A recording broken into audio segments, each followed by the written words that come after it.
मेरी माँ उम्रा करने गईं तो वहां से मेरे लिए एक जाय नमाज ले आईं और शादी से 2 दिन पहले मुझे देखकर बोली, ये जाय नमाज बड़ी कीमती है, इस पर सिर्फ तुम ही नमाज पढ़ना। मैंने भी खुश होकर वो जाय नमाज अपने जहेज के सामान में रख दी। शादी की पहली रात मेरे शोहर ने कहा कि मुझे नमाज पढ़ने के लिए जाय नमाज चाहिए। मैंने कुछ सोचे समझे बिना ही वो जाय नमाज उठाकर अपने शोहर को दे दी, क्योंकि मैं उनसे बहुत मोहब्बत करती थी। शोहर जाए नमाज बिछाकर उस पर नमाज पढ़ने लगा। जैसे ही वो सजदे से उठा, शोहर एकदम से चीखें मारने लगा। उसकी चीखें सुनकर मेरे तो पैरों तले से जमीन निकल गई। जब मैंने भागकर शोहर को देखा तो मेरे सर पर आसमान टूट पड़ा, क्योंकि वो तो मेरा नाम नाजिया है। मेरे अब्बू एक प्राइवेट इदारे में जॉब करते थे, लेकिन जब मैं 3 साल की थी तब एक एक्सीडेंट में मेरी मम्मा की डेथ हो गई। मुझे उस वक्त कुछ समझ नहीं थी। मुझे लगता था मेरी मम्मा सो रही हैं। मैं उनको उठा रही थी, लेकिन वो उठ ही नहीं रही थी। फिर मैं रो रही थी कि मुझे किसी ने उठा लिया और अंदर ले गया। ये सब आज मुझे ख्वाबों में नजर आता है। मम्मा के जाने के बाद मेरी चच्ची ने अपनी बहन की शादी मेरे बाबा से करवा दी। वो बाबा से पहले भी शादी करना चाहती थी, लेकिन बाबा ने दादा अब्बू की मर्जी से शादी की थी, क्योंकि उन्होंने कहा कि हम एक घर से 2 बेटियां नहीं ला सकते। लेकिन अब मम्मा की वफात के बाद बाबा ने मजबूरी में अपनी भाभी की बहन से शादी कर ली, और अब कोई रोकने वाला भी नहीं था, क्योंकि दादा अब्बू भी वफात पा चुके थे। पहली रात ही उन्होंने अपनी दूसरी बीवी को समझा दिया, देखो, जिस दिन मेरी बेटी की आंख से एक भी आंसू निकला तो मैं तुम्हें इस घर से निकाल दूंगा। मेरे बाबा बहुत सख्त तबीयत के मालिक थे। हमारे खानदान की सब औरतें, मर्द उनसे डरते थे। मेरी दूसरी मम्मा मेरे साथ बहुत अच्छा सलूक करती, मुझसे बड़ा प्यार करती। लेकिन तब जब बाबा घर पर होते, बाबा के जाने के बाद जब मैं रोती या खाने को कुछ मांगती तो वो मुझे एक कमरे में बंद कर देती। मुझे अंधेरे में बहुत डर लगता था, लेकिन जैसे ही बाबा जॉब से वापस आते मुझे वो कमरे से निकाल देती। फिर नहलाकर बाबा के सामने मुझे बड़ी मोहब्बत से खाना देती। वक्त गुजरता गया। शायद उन्हें मेरी माँ से नफरत थी, या खुद को ठुकराए जाने की तकलीफ थी, या फिर शायद बाबा मुझे उस औरत पर तरजीह देते थे कि वो सारा गुस्सा मुझ पर निकालती थी। लेकिन मैं ये सब बाबा को बताना चाहती थी, मगर कुछ बता नहीं सकती थी। मेरी चच्ची हर वक्त मेरी मम्मा को कहती, तुम बहुत अच्छा करती हो, इस मनहूस का यही इलाज है। इसकी सकी माँ भी ऐसे ही थी। वक्त यूं ही गुजरता गया और बाबा की दूसरी शादी को 2 साल हो गए और उनके घर बेटा पैदा हुआ। मैं उस वक्त 5 साल की थी। बाबा बहुत खुश थे। उनकी बीवी ने उनको वारिस जो दिया था। लोग बेटा पैदा होने पर बहुत खुश होते हैं और बेटियों पर कहते हैं, अच्छा कोई बात नहीं, बेटी हुई है, अल्लाह बेटा भी देगा। लेकिन बेटा हो तो कहते हैं बहुत बहुत मुबारक हो, अल्लाह जोड़ी करे। हम आज भी बेटियों को रहमत की बजाय जहमत समझते हैं। जब से मेरा भाई पैदा हुआ था, मेरी मम्मा उसका ध्यान रखती, उसको मेरी गोद में डाल देती और खुद सारा सारा दिन टीवी देखती रहती। मैं उसको संभालती, पर जब वो रोता तो मम्मा मुझे मारती कि मैंने उसे डांटा होगा। एक दिन बाबा लॉन में बैठे अखबार पढ़ रहे थे। मम्मा ने थप्पड़ मारकर मुझे कमरे में बंद कर दिया, मगर मैंने किसी तरह कमरे का लॉक खोल दिया और रोती हुई बाबा के पास चली गई। मेरे मुंह पर थप्पड़ का निशान देखा तो बाबा तड़प उठे। मैं बाबा को सब बताने लगी। मम्मा मुझे मारती हैं और कमरे में बंद कर देती हैं, खाना भी नहीं देती, जब आप आते हैं उस वक्त देती हैं। मेरी बात पर बाबा का चेहरा गुस्से से लाल हो गया। उन्होंने मेरा हाथ पकड़ा और अपने कमरे की जानिब बढ़ गए। जाते ही मम्मा को बालों से पकड़ लिया और कहा, निकल जाओ यहाँ से। मम्मा को कुछ समझ नहीं आई, मगर जैसे ही मेरी तरफ देखा तो बाबा के पांव पड़ गईं और झूठ बोल दिया कि ये हमारे बेटे सुफियान का गला दबा रही थी, इसलिए मैंने इसे मारा है। मैं माँ हूँ इसकी, क्या माँ बच्चों को मार नहीं सकती? सकी माँ भी तो बच्चों को समझाने के लिए थप्पड़ मार देती हैं। शोर सुनकर चच्ची भी आ गईं और कहने लगी, देखो मैं अपने बच्चों को कितना मारती हूँ, कैसे गला फाड़ फाड़ के रो रही होती हैं, क्या मैं उनकी माँ नहीं हूँ? बाबा अब खामोश हो चुके थे। मुझे उठाया और बाहर आ गए। फिर हम कार में बैठकर घूमने निकल गए। मैं बहुत खुश थी। बाबा ने मुझे कहा, आज के बाद घर में कोई भी बात हो आपने मुझे बताना है। मैं बहुत खुश थी। बाबा को मम्मा पर, उनकी बहन पर यकीन नहीं आया था, शायद इसलिए कि ये वक्त उन पर भी आ चुका है। असल में मेरे दादा अब्बू ने भी 2 शादियां की थीं, लेकिन जिस दिन मेरे बाबा की सकी माँ फौत हुई थी तो उसके बाद बाबा की परवरिश उनकी सुतीली माँ ने की थी और अब वही सब कुछ मेरे साथ हो रहा था। खैर, बाबा ने मम्मा को दोबारा कुछ नहीं कहा। रोज मेरे पास आते, मुझे प्यार करते और पूछते, बेटा किसी ने कुछ कहा तो नहीं, मारा तो नहीं आपको, सब कुछ मुझसे पूछते। उस दिन के बाद मामा का रवैया भी मेरे साथ अच्छा हो गया था। अब वो मेरा ख्याल रखती, मुझे कुछ भी नहीं कहती थी। लेकिन मेरे चचा अब्बू के दुश्मन थे, मगर अब्बू भी अभी तक ये नहीं जानते थे कि जो एक्सीडेंट हुआ था वो मेरे चचा ने ही करवाया था, जिस एक्सीडेंट में मेरी सकी माँ की वफात हुई थी। ये सब बातें मुझे पता चल चुकी थी। एक्सीडेंट वाले दिन बाबा गाड़ी लेकर नहीं गए थे।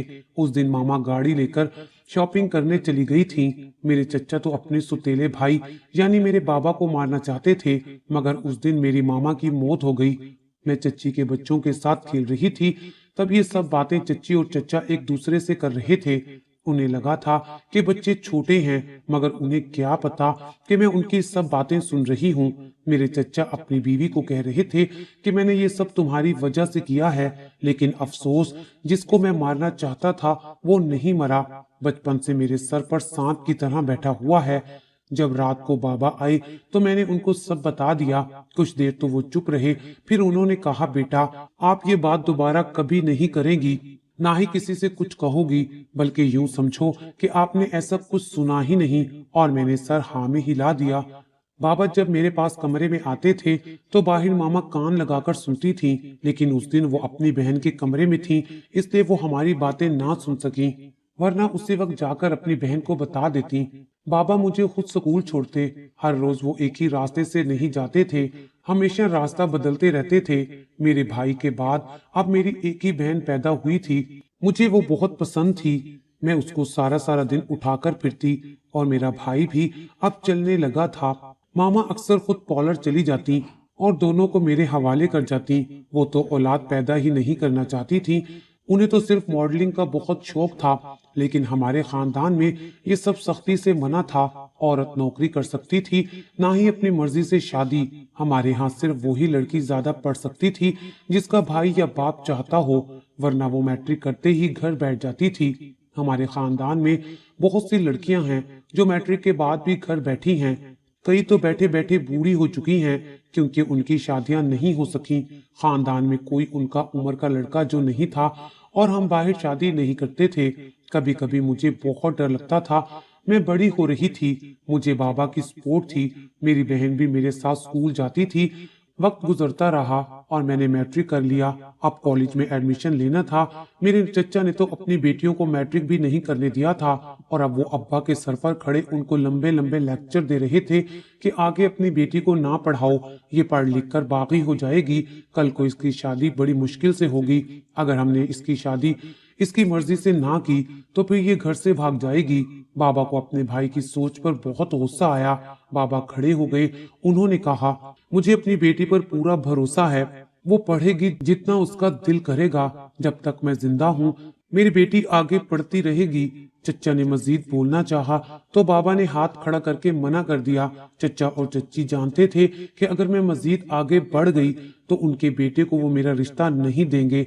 और दूसरा ये कि चच्ची बहुत हसद करती थी। मैं बिल्कुल अपनी मम्मा जैसी थी, बस आंखें बाबा पर गई थी। बाबा जैसे ही घर आते सबसे पहले मेरा माथा चूमते, बाद में बाकी बहन भाइयों को देखते। मेरी मम्मा बाबा से बहुत गुस्सा होती। अब वो कभी कभी बाबा के सामने बोल भी पड़ती थी। बाबा चुप रहते थे। बाबा उनको जिंदगी की हर सहूलत देते, लेकिन मैंने कभी मम्मा बाबा को एक साथ हंसते नहीं देखा था, ना ही वो कभी बाहर गए थे। अब तो मेरे बाकी बहन भाई भी बड़े हो रहे थे। मम्मा ने इस वाक़ये के बाद दोबारा कभी मुझे कुछ नहीं कहा था, पर वो अक्सर मेरे कमरे की तलाशी लेती।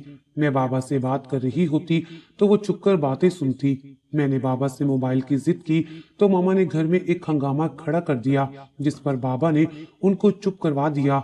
मामा कहती, यही तो आपकी सकी बेटी है, बाकी बच्चे तो सौतेले हैं जो उनको पूछते तक नहीं। हालांकि बाबा हम सब में बिल्कुल भी फर्क नहीं करते थे।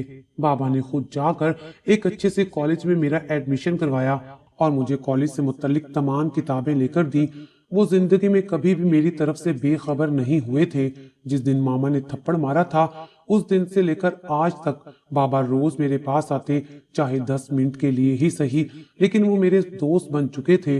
उन्होंने मुझे खुद के करीब कर लिया था। बाबा कहते हैं, जिस दिन तुम्हारी सौतेली माँ ने तुम पर हाथ उठाया था मैं डर गया था। मैं तुम्हारी माँ की कब्र पर जाकर कितनी देर तक रोता रहता था। हम दोनों को एक दूसरे से बहुत मोहब्बत थी। जब मैं तुम्हें देखता हूँ तो मुझे लगता है कि तुम्हारी मामा मेरे साथ है। नाजिया बेटी, मैं तुमसे कभी गाफिल नहीं हुआ और ना होना चाहता हूँ, और अगर कभी मेरी परवरिश में कोताही हो गई तो मुझे माफ कर देना बेटा, वरना तुम्हारी माँ ने कहा था अगर मेरी बच्ची के साथ ज्यादती हुई तो वो मुझे माफ नहीं करेगी। उस दिन पहली बार मैंने बाबा की आंखों में आंसू देखे थे। बाबा की रजामंदी से मैंने कॉलेज जाना शुरू कर दिया। मेरी बहन मैट्रिक में थी और भाई ने भी अगले साल कॉलेज जाना शुरू कर दिया था।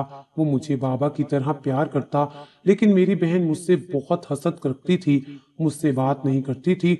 मैं बहुत कोशिश करती कि उससे दोस्ती करूं, लेकिन मम्मा की डाली नफरत उसके दिल से नहीं जा सकी थी। मम्मा हर वक्त उसके कान में एक ही बात डालती कि तुम्हारा बाप तो सिर्फ नाजिया को ही अपनी बेटी समझता है, तुम लोग तो उसके लिए सौतेले हो। मैंने बाबा से कई बार कहा मम्मा का शिकवा दूर करें, वो क्योंकि हम बहन भाइयों के दिलों में नफरत डाल रही हैं। पर बाबा ने कहा मेरा रब जानता है, मैंने कभी तुम में और दूसरे बच्चों में फर्क नहीं किया, वो भी मेरे बच्चे हैं। वो औरत तो बस हर वक्त तुमसे जलती रहती है, अपनी अना का मसला बना लेती है। पता नहीं क्यों मुझे बाबा की बात सुनकर बहुत रोना आता था। मैं जब रोती थी बाबा मुझे चुप नहीं करवाते थे, मुझे रोने देते थे, फिर मुझे बाहर आइसक्रीम खिलाने ले जाते। उस दिन भी बाबा मुझे और भाई को साथ लेकर गए थे। मेरी बहन लाइबा ने जाने से इनकार कर दिया था। वो बाबा के साथ बहुत बदतमीजी करती रहती थी। बाबा मोहम्मद से कहते थे, देखो तुमने कैसी तरबियत की है अपनी बेटी की, तो वो घबरा जाती और उस जगह से खिसक जाती। उस दिन बाबा ने बहुत प्यार से लाइबा को भी साथ चलने को कहा था, लेकिन उसने कहा आप क्या बेटी बेटी करते रहते हैं, मैं आपकी बेटी नहीं हूँ। जो आपका बाजू पकड़कर खड़ी है बस वो ही आपकी बेटी है। आप उसे ले जाएं और मुझे मेरे हाल पर छोड़ दें। बाबा ने उसकी बदतमीजी पर उसको एक थप्पड़ मार दिया था। तब मम्मा बेटी को समझाने की बजाय बाबा से लड़ पड़ी थी। मेरी बेटी को थप्पड़ मार दिया और भी मम्मा ने बाबा को बहुत सी बातें सुनाई थी। बाबा चुप कर गए थे, वो मजीद झगड़ा नहीं चाहते थे। फिर एक दिन मम्मा और लाइबा बाजार से एक पानी की बोतल ले आईं। फिर सारे घर में उस पानी की छींटे मारती रहती। खैर मैं अपनी पढ़ाई में मसरूफ रही। उन दिनों मैंने कॉलेज में टॉप किया था। बाबा उस दिन बहुत खुश थे, सबको फख्र के साथ बताते कि ये मेरी बेटी है, मेरी बेटी ने टॉप किया है। मैं बाबा को देखकर बहुत खुश थी और हमेशा उन्हें खुश ही देखना चाहती थी। घर पर सिर्फ बाबा और भाई खुश थे, बाकी कोई भी खुश नहीं था। शाम को चचा ने अपने बेटे के लिए मेरा हाथ मांग लिया, लेकिन बाबा ने कहा मैं इस बारे में फिलहाल कोई बात नहीं करना चाहता। इसलिए नहीं कि आपका बेटा किसी काम का नहीं, इसलिए कि मेरी बेटी की उम्र अभी शादी की नहीं है। चचा बाबा की बात पर नाराज होकर चले गए।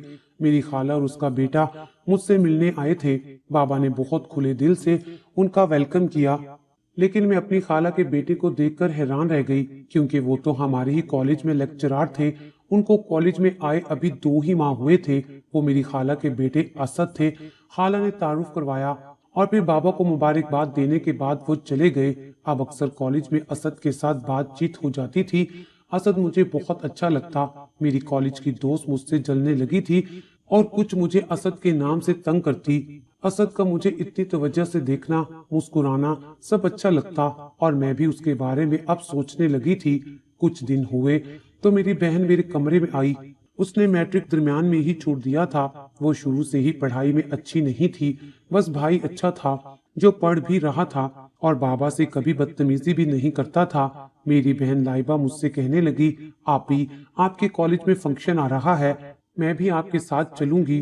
उसे देखकर कोई भी नहीं कह सकता था कि वो मुझसे छोटी है। वो दिन ब दिन चचा की बेटियों की तरह हार श्रृंगार करने लगी थी, मगर मुझे इन सब चीजों से कोफ्त होती थी। मैं बस पढ़ना चाहती थी, बाबा का नाम रोशन करना चाहती थी। मैंने हामी भर ली और 3 दिन के बाद होने वाले फंक्शन में मैं उसे साथ ले गई।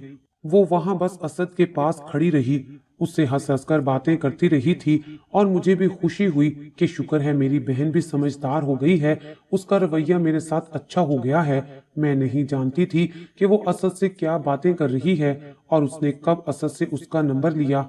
मैं कभी अपनी हद से आगे नहीं बढ़ी थी, मगर मैं इन सब से अनजान थी। मेरी बहन लाइबा हर वक्त फोन पर बिजी रहती थी और मम्मा उन दिनों चची के साथ उम्रा करने चली गई थीं। उन्होंने बाबा को भी साथ चलने का नहीं कहा था, बस दोनों बहनें अकेली चली गईं। जब वो उम्रा करके आईं तो चची ने अपनी बेटी का रिश्ता एक जगह तय कर दिया। घर में एक खुशी का माहौल था। बाबा ने सबको बुलाया था। मुझे कहा कि बेटी अपनी खाला को भी बुला लो, वो भी इस घर का हिस्सा हैं। मुझे लगा मेरे दिल की मुराद पूरी हो गई है। तभी चची का बेटा नीचे आया और मुझे घूरता हुआ बाहर निकल गया। वो अक्सर घर से बाहर ही रहता था। चचा की तरह वो भी आवारा ही था। खाला और असद बारात वाले दिन आए और चले गए। मेरी बहन असद के आगे पीछे रही। हालांकि बाबा ने कई बार मना किया, मगर उसने बाबा की एक ना सुनी। वो पहले भी किसी की बात नहीं सुनती थी। एक दिन मेरी बहन बहुत खुशी खुशी मेरे पास आई और मुझे बताया कि खाला असद के लिए मेरा रिश्ता मांगने आ रही हैं। मुझे बड़ी हैरत हुई और मेरे मुंह से निकल गया, खाला किसका रिश्ता मांगने आ रही हैं? तो उसने मुझे दोबारा बताया, जाहिर है मेरे रिश्ते के लिए। मेरे तो पांव तले से जमीन निकल गई। जिसको मैंने दुआओं में अल्लाह ताला से मांगा है, जिसका जिक्र मैं किसी से नहीं करती थी, और वो मेरी बहन के साथ लगा हुआ था। मैं कमरे में आकर ही रोती रही। शाम को खाला आई तो मुझे बुलाकर अपने पास बिठा लिया और बाबा से मेरा रिश्ता मांग लिया। बाबा ने कहा कि नाजिया आपकी बेटी है, मगर मुझे सोचने के लिए कुछ वक्त चाहिए। लाइबा तो ये सुनकर पागल हो चुकी थी। कमरे में जाकर चीजें तोड़ने फोड़ने लगी। खाला के जाने के बाद वो बाबा से लड़ने लगी। कह रही थी, आपने हमेशा मुझसे छीन कर अपनी बेटी को दिया है। जो मुझे चाहिए होता है वो आप नाजिया को दे देते हैं। मुझे असद चाहिए। वो बार बार चिल्ला रही थी। बाबा से बहुत ही बदतमीजी से बात कर रही थी। बाबा ने लाइबा को समझाना चाहा तो उसने बाबा को धक्का दे दिया।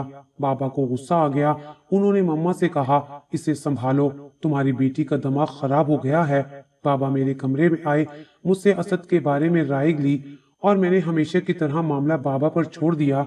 मैंने बाबा से कहा कि जैसे आपको सही लगे। आपसे मैंने कभी कुछ नहीं मांगा, आपने हमेशा मुझे दिया है। आप चाहें तो लाइबा की शादी वहां कर सकते हैं। लेकिन बाबा ने बताया, बेटा पिछले हफ्ते असद मेरे पास आया था। उसने मुझे बताया है कि लाइबा की बहुत से लड़कों के साथ दोस्ती है। वो मुझे फोन भी करती रहती है, मगर मैं उसे सिर्फ अपनी बहन समझता हूँ। प्लीज आप लाइबा पर नजर रखें। और जब मैंने असद से तुम्हारे बारे में बात की तो उसने कहा कि अंकल, मैं नाजिया को पसंद करता हूँ और फिर मैंने तुम्हारी शादी असद से करने का फैसला कर लिया। मैं असद को बहुत अच्छे से जानता हूँ। वो मेरे सामने पला बड़ा है। उस दिन मेरे दिल से एक बोझ उतर गया था। बाबा ने कहा कि लाइबा अभी बच्ची है, अगर असद पसंद करता होता तो मैं हाँ कर देता, लेकिन मैं जानता हूँ वो सिर्फ जिद में ही ऐसा कर रही है। मैं बहुत जल्द कोई अच्छा रिश्ता देखकर उसकी भी शादी कर दूंगा। मेरी शादी की तैयारियां हो रही थी। शादी से 2 रोज पहले मम्मा मेरे पास आई और मुझे एक जायनमाज देकर बोली, बेटा मैं जब उम्रा करने गई थी तो वहां से ये तुम्हारे लिए लाई थी। तुम ये अपने जहेज के सामान में रख लो। शादी के बाद इसी जायनमाज पर नमाज पढ़ना, मगर बेटा किसी और को इस पर नमाज मत पढ़ने देना, क्योंकि ये बहुत कीमती है। मैं आज अपनी मम्मा को देखकर बहुत हैरान हुई थी, क्योंकि उन्होंने कभी मुझसे इस तरह से बात नहीं की थी। मैंने जाय नमाज लेकर अपने बैग में रख दी। 2 दिन बाद मेरी और असद की शादी हो गई, लेकिन मेरे शोहर ने शादी की पहली रात कहा कि मुझे नमाज पढ़नी है। तुम्हारे पास जाय नमाज है तो वो मुझे दे दो। तभी मुझे याद आया कि रुखसती से पहले मम्मा ने मुझे एक जाय नमाज दी थी और कहा था, बेटा इसे बस तुम ही इस्तेमाल करना, क्योंकि ये बहुत महंगी है, इसलिए किसी और को भी इस्तेमाल नहीं करने देना, वरना तूफान आ जाएगा। मगर असद से कीमती मेरे पास कोई चीज नहीं थी। मैंने वो जाय नमाज अपने शोहर को दे दी। असद वो जाय नमाज बिछाकर नमाज पढ़ने लगा। लेकिन जूं ही वो सजदा करके उठा तो मेरे पैरों तले से जमीन निकल गई। असद भी एकदम से चीख रहा था क्योंकि उसके चेहरे पर अजीब से निशान पड़ गए थे जिससे उसे तकलीफ हो रही थी। हम असद को लेकर उसी वक्त अस्पताल चले गए। डॉक्टर ने बताया कि उनके चेहरे पर तेजाब नुमा केमिकल लगाया गया है जिसकी वजह से उनकी ये हालत हुई है। मेरी मम्मा बाबा सब जमा हो चुके थे। मैं दुल्हन के लिबास में खड़ी थी। मम्मा से पूछ रही थी, आपने उस जाय नमाज पर क्या लगाया था जो सजदा करते ही असद की ये हालत हो गई। डॉक्टर ने पुलिस वालों को भी बुला लिया था क्योंकि ये पुलिस केस बनता था। मम्मा ने पुलिस को देखा तो सब बता दिया। उन्होंने उस जाय नमाज पर एक बहुत ही खतरनाक किस्म का केमिकल लगा दिया था और सोचा था नमाज पढ़ते वक्त मेरा चेहरा जल जाएगा और असद मुझे तलाक दे देगा। हम सब आंखें फाड़ कर मम्मा की बातें सुन रहे थे। वो शायद आज भी ये सच ना बताती क्योंकि उन्होंने हसद में आकर जिसके लिए सब किया था उनकी वही बेटी लाइबा किसी और के साथ भाग गई थी। मम्मा हाथ जोड़कर माफिया मांग रही थी मगर बाबा चुप खड़े रहे। पुलिस मम्मा को पकड़कर ले गई। इस बात को 3 साल हो गए। असद का इलाज हो रहा है। उसका चेहरा पहले से काफी बेहतर हो गया है। डॉक्टर्स का कहना है कि चंद माह में वो बिल्कुल ठीक हो जाएगा। बाबा ने अभी तक मम्मा को माफ नहीं किया और चचा को जायदाद में उनका हिस्सा देकर उन्हें अलग कर दिया है। बाबा अब मेरे साथ रहते हैं। मैं और असद भी बहुत खुश हैं। मेरा भाई भी हमारे साथ है। वो असद के साथ कॉलेज जाता है और अब मुझे इंतजार है कि असद जल्दी से ठीक हो जाएं। आखिर में बस इतना ही कहूंगी कि खुदा के लिए हसद करना छोड़ दें। सिवाय तकलीफ और रुसवाई के इसमें कुछ नहीं है और आखिरत में भी आपको इसका हिसाब देना पड़ेगा।